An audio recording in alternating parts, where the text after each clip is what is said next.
Giving birth the second time was nothing like I expected.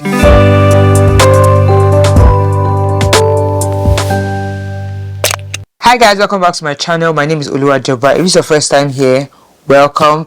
Please consider subscribing and joining the family. And if you end up enjoying this video at any point, please don't forget to hit the like button and share this video with everyone that you can share it with. And if this is not your first time, you're an OG on this channel, you're welcome. Thank you so much for your support. I can't say it enough and I don't take it for granted. Thank you so much. So let's dive right into this video. Giving birth the second time was nothing compared to what I had in my mind. It was mind-blowing.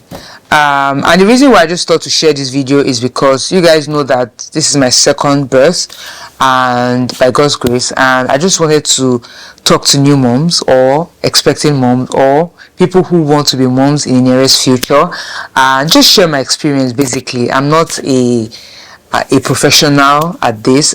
This is me just sharing my experience. So whatever you do with it, it's your prerogative, basically. So let's start with what happened like a few weeks into the delivery. If you're following me on Instagram, you know that I was really active with this pregnancy. So I was shooting a lot of content and putting out a lot of content on Instagram, and I think that basically happened till the day even after I gave birth, because I remember that I scheduled a lot of the posts that I wanted to put out for that month, which was November. I gave birth in November, by the way. So my EDD was supposed to be November 22nd, 20th or 22nd, I can't remember. Amazing how these things just begin to elude you. Anyway, so my EDD was supposed to be on the 20th or 20th of November, and on the 12th of November. Funny enough, I was praying that it was going to be 14th because my husband is November 14th. So I was really hoping that my son was also going to come out on the 14th of November. So, but ultimately, usually the way I pray it is I tell God that, God, if you'd ask me, I would want my baby to, or I would want this to happen on this day, or I want this to happen like this. Then I add the caveat that, but it is your will, because if your will is not that it comes on the 14th like I want, then I don't want it to happen, basically. This was my prayer to God. And then on the 12th in the morning at about 8, and while because of my pregnancy, my husband would be the one to take care of our first son, prepping for school, taking to kindergarten. The days that he can't, I will, but 90% of the time when I was pregnant, he did all that, and I'm really grateful, really grateful for him. So that morning he had woken up as usual and started taking care of our boy, baby T, and I just woke up at 8 and I'm like, okay, what is this that's happening? I just started feeling some form of pain, but you know, because I had done it before, I knew what to expect when it comes to pregnancy pain, and the pain that I was experiencing at that moment wasn't the pain that I had when I was pregnant with my first. So I was telling my husband that, babe, I don't know if this is actually pregnancy contractions. Anyway, and funny enough, I wanted to film my what's in my hospital bag. I wanted to film a video of what's in my hospital bag, but for some weird reason I kept delaying that video. I just couldn't find the right time to film that video. So what I did was I had brought out my box and I put the box on the bed, and everything I needed to put in the box, I just put them on or around the box, but I had not arranged them. So I just stacked them up on one of the beds that we don't use. I just stacked them up there, and I'm like, okay, whenever I get to filming this video, I would arrange it.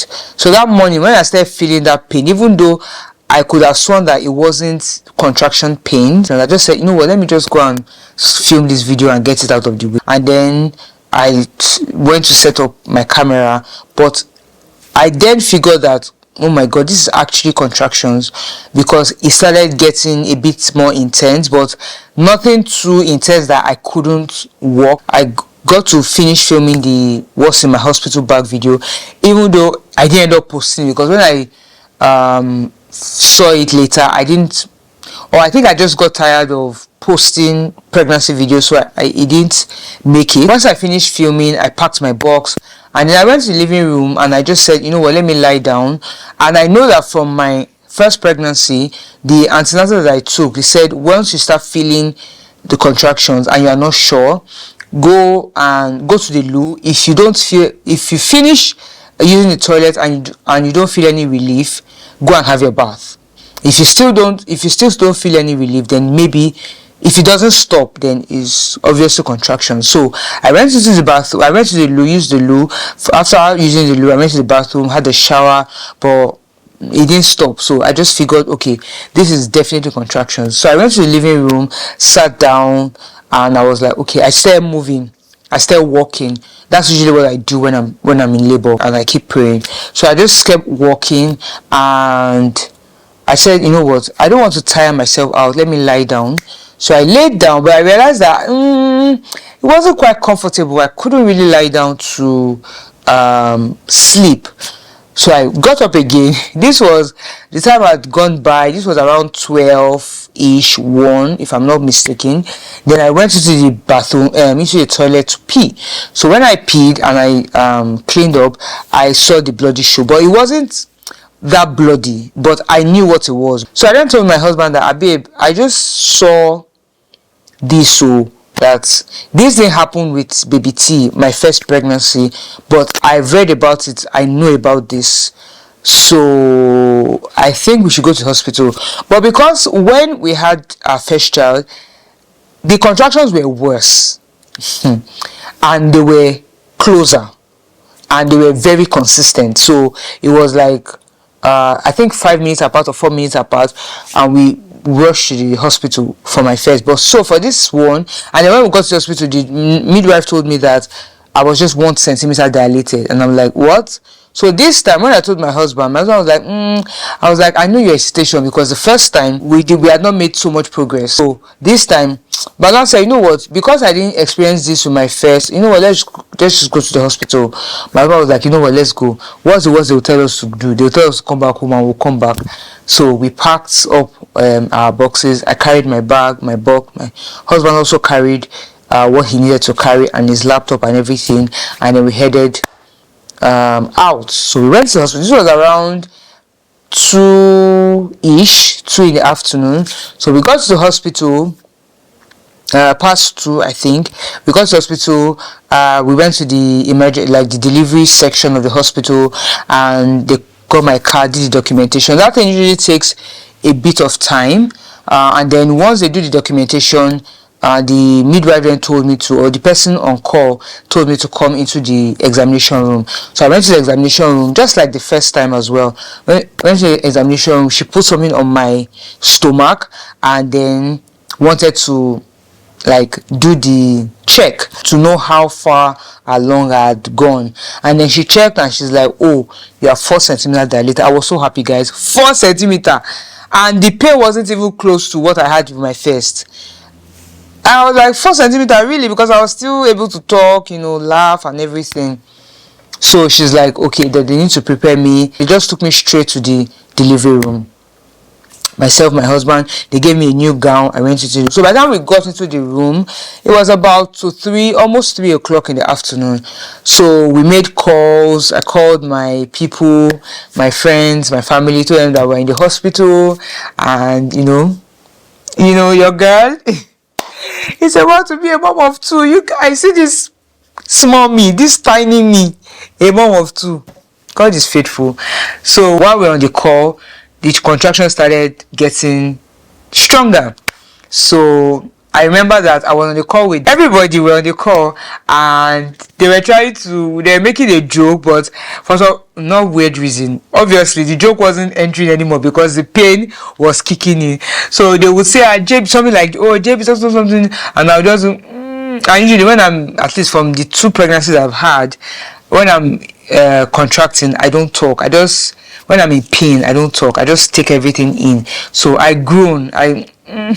If it's too much for me to take in, I just do, something like that. So I remember that we say, Joba Pele, oh mommy, pele on the phone. I wasn't even looking at them. I was just closing my eyes. So after a while, I told my husband that I couldn't stay on the call anymore, and we bid them bye bye, and they caught and everything, and they just kept praying for us. So this was around a few minutes to 3. So my husband needed to go back home to pick our first son and take him to a friend's place for the time that we'll be at the hospital. So he did that, but there was a midwife in the room with me. So I remember when my husband was about to go, the midwife was like, I hope you don't miss the delivery. My mind, I'm like, Anyway, so my husband, I was like, will it be that fast? So my husband left, and I was alone in the room with the midwife. So one thing with Estonia is that the midwife that takes you through the pregnancy is not the midwife that will be on call to take the birth. She calls me and she's like, have you ever used water as not birth control, as pain relief? And I'm like, no. She said, that is for my first. I said, no. She said, okay, that she would advise that. She saw that the pain was intensifying and how I was taking it, because I would just hold everything in, and she said I should try going into the shower whenever I feel the contractions. So I said, okay, I'm going to try. She said, anyway, if I need anything, I should call her. She showed me the places to press, like the buttons to press if I need help. So I said, okay. So maybe she went out. I stripped myself and then went into the bathroom. Luckily, when I got into the bathroom, there was this chair that was in the bathroom. So I put on the water to maybe not the hottest, but almost the hottest, because it was really hot. And it was thick of winter. So, or maybe because the pain, I didn't feel that it was that hot. So I put on the tap. I stood in front of the chair, used the chair as support, and then just bent, like, not bent. I was still standing, but I bent such that the water that was coming from the tap would hit my waist, because that was where I was feeling a lot of the pain. So I stood there. I started praying. I already had this worship playlist that I prepared, so I was listening to that and I was praying along, just speaking in tongues, because usually at that point I can't even pray my understanding. So I just started speaking in tongues. And I then remembered, I had not called my sister. So I called my sister and I told her that, sis, she was like, Joba, what's wrong? I said, that I'm fine, that I'm in the hospital. I just told her, I gave her the update that she said, okay, where are you now? I said, I'm in the delivery room, that the doctor says I'm 4 centimeter. And she's like, okay, you know what? She prayed with me very briefly, and she said, I'm going to call. She called my cousin and she's like, we're going to start praying. Don't worry, everything will be fine. Guys, support. Don't underestimate support. So she cut the call because obviously the pain had increased. I couldn't stay on the call for long. I didn't even want to talk to anybody, but I just needed to call my sister to tell her that this was what was happening. So I dropped the call and then I just started praying. I kept praying and everything. So I looked at the time. There was a time in the bathroom and it was a few minutes to 4, and I started feeling cold. You guys, like I said, I was naked, so the hot water was dropping on my waist. So it means that my waist down was feeling the relief. My waist up, however, there was no water hitting my body, and I was already getting cold a bit. So I thought to myself, you know what? For my first, at a point I got tired. I was like, I don't want to get tired for this pregnancy. So let me go to the room, call the midwife, and ask for epidural. And the reason was that I just thought, if I get the epidural, I can rest, so that when it's time to push, I can have the strength to push. You get? So I looked at the time, it was 4 on the dot. So I came out of the bathroom. So I'd been in the bathroom for like an hour. So I came out of the bathroom, went to press the button, and then I think about 5 minutes about 5 minutes later, the midwife came in and she was like, is everything okay?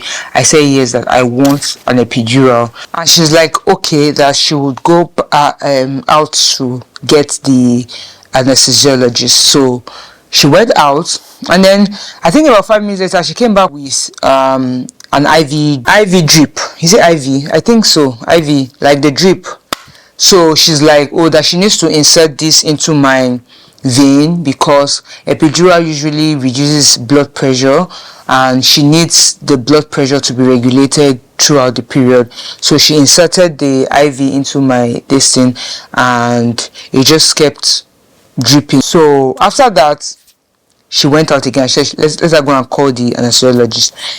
She came back, guys, this was already past 4. She came back and she's like, oh, that she needs me to, at this point, guys, I was on my fours. The pain was so intense. Then she came back and she's like, oh, that she needs me to feel, because usually you're supposed to sign a consent form that you are aware of the pros and cons of using an epidural. So she brought a consent form and told me to fill it. My mother, I'm like, can't you see that I'm in pain? This is not the... Anyway, I just collected the form. At this point, my husband had come back. So I filled the form and then she went out again. And then it took a bit of time before the anesthesiologist came in. And then he came in, usually a guy. Even the person that did the one for my first came in was a guy. He came in and fixed it. It took about 15 minutes or thereabout to do it. By the time he did it, the pain didn't go. I'm like, I think I can assume that the epidural that you guys give me in this hospital is fake, because even for my first, guys, the epidural didn't kick in. The midwife kept telling me, oh, that it takes time. I'm like, time is what I don't have. I didn't say it. I was saying it in my mind. I was just like, oh my God, you know. And I think she looked at the monitor, because they connect something to your stomach and they read to make sure that the baby is fine. And she read the monitor. She's like, do you feel like pooing? I'm like, I said I'm in pain. Pain is what I am in. Forget pain. She said, if I feel like pooing, poo. Like I should poo if I feel like pooing. Like, what's this woman saying? Anyway, I changed my position and she then said, the baby wants to born. Like, you've got to be kidding me. Oh, I forgot. When I called her when I came out from the hospital, from the bathroom, that I needed the epidural, she checked me and she said I was either 5 or 6 centimeters dilated, was what she said. So in my mind, I'm like, okay, at least if it's 5 or 6, then I still have like another 5 centimeters to go so I can rest. Then all this happened past 4:30. At 4:30, I was thinking, this epidural, okay, I think at 4:30 was when they finally put in the epidural. And I was thinking, this epidural is not working. At some point, I then felt like this really, really great urge to use the toilet. So she said, no, I shouldn't push. In my mind, I'm like, I asked for epidural. You did not give me epidural. I'm in pain. And you're telling me I shouldn't push? Forget it. I know it's for my own good, but, you know. So, but at that point, I was already feeling the urge to push. So, I pushed and my water broke. This time, I broke my water myself. The other time, the doctor broke the water. So, immediately the water broke, I then told the midwife, my water just broke. But guys, I still had to say my water just broke. Say my water just broke. Should I say yes? That, you know. And another thing that happened was that we had like a team. I don't know if it was because it was my first. We had a team. This one was just one midwife. So in my mind, I was thinking, okay, the water has broken. Call the other team member. She sat on the chair and drew herself to me and said it's time to deliver. I'm like, anyway, I was too much in pain to even start figuring anything out. So I was on my foot. She said I should hold my leg up. I said, no. She said, what's wrong? Do you want to change? I said, I don't know. My husband answered, yes, she wants to change her position. So I changed my position to the normal on my back. And she now said, okay, that I should push. This was around 5. She said I should push. I pushed the first time. She said, no. That I should push. That it's time to deliver the baby. So that I should push so that it goes down. So I pushed the first one. She said she could see the head. She now said I should wait, I shouldn't push. That if I don't feel the contraction, I shouldn't push. And then the baby just waited there. The contraction did not come. I was like, what is all this? Anyway, after a few minutes, then the contraction came back. And I pushed the second time. And then the baby came out. And I was telling my husband that, guy, oh my God, I'm so tired. That, this delivery was so long, like it was longer than my first. My husband said, no, the delivery was 6 minutes. I said, what? 6 minutes? Because apparently, when he came in, he sent a message to the family group to say, JB is in the hospital, and we're about to deliver. And then 6 minutes later, those ones have not even gone to read it to reply. He went back to say, the baby is here. Like, I couldn't be more grateful. But it was those 6 minutes felt really longer than 6 minutes. It felt like hours. But really, really grateful for the birth of my baby. And I think that by the way, the epidural didn't kick in. So as far as I'm concerned, I didn't use epidural because I still felt the pain to the end. But the midwife was really kind, and she was really encouraging. I think she even didn't want me to use the epidural. But I mean, when we finished, they cleaned me up, put the baby on that's usually a very emotional time for me. We prayed on him, and I was just really happy. He was bigger than my first. My first was 3.5. He was 3.7 something, 7 plus plus. So when they cleaned me up, they brought food. Usually from the 2 pregnancies, when they bring the food, I don't I eat very well. So I breastfed him right there in the delivery room. And then once I was okay, and they said, could I feel? I said, yes, I can still feel my legs. Like I said, the epidural didn't kick in, so I didn't feel anything. So then they wheeled me to, irrespective, they won't take that chance. They put me on the wheelchair. I held my baby, and they took me to my room. We booked a family room, so they took us to that room. We settled in, and it was just a beautiful experience. My first experience was beautiful. This one was even more beautiful. The midwife that attended to us at the family delivery ward were amazing. Everybody was amazing. I couldn't be more grateful to God. That's about it with my delivery story. It was just an amazing one, very, very positive. That's one thing I'm really grateful for, that both my experiences were positive. And thank you to the East Tallinn Central Hospital, Ida Tallinn Central Hospital. Everyone was amazing. My midwife, the midwife that took the delivery, the nurses that were on call, the doctors, the pediatrician, lactation specialist, everyone was just amazing. And I'm really grateful. I had a positive experience, and that's that.